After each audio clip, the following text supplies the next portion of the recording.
Wetin be the feast of the Lord? The feast of the Lord na God timetable of restoration of man wey don fall back to become the God of this earth, and the earth restored back into paradise. This feast of the Lord, God must come unfailingly to the earth and change something for this earth. Foundation for the 7th feast of the Lord na the Sabbath. The first feast of the Lord na im be Passover. For Leviticus 23 and Exodus chapter 12, God can show in people how they go take celebrate this festival.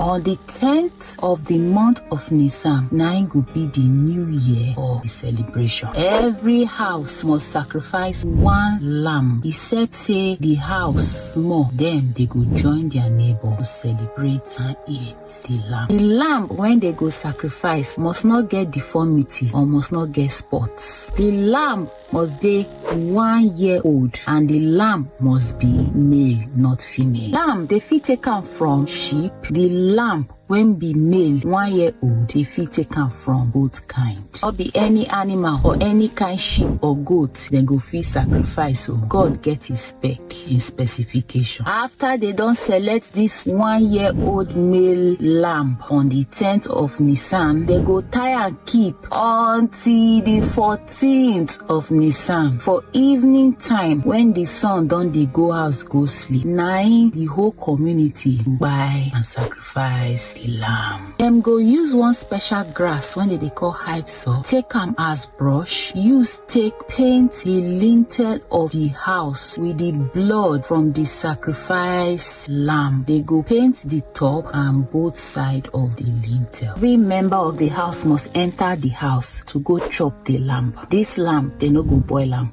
they no go fry am. God say they must roast am. And they go chop am finish. Nothing must remain. If anything remain, they must burn am for inside fire. They must serve this roasted lamb with unleavened bread. That is bread when be like biscuit when they break. Bread when they no add yeast. Bread when no they draw like agege bread. Now be bread when they no put yeast to ferment. Now that kind bread they go use to chop the roasted lamb. They must serve this roasted lamb with unleavened bread. Again, they must also chop this roasted lamb with unleavened bread and with bitter vegetables. Before they eat this food, they must wear their celebration cloth. They must tie belt. They must wear shoe. They go hold their walking stick for one hand and they must eat the food hurry.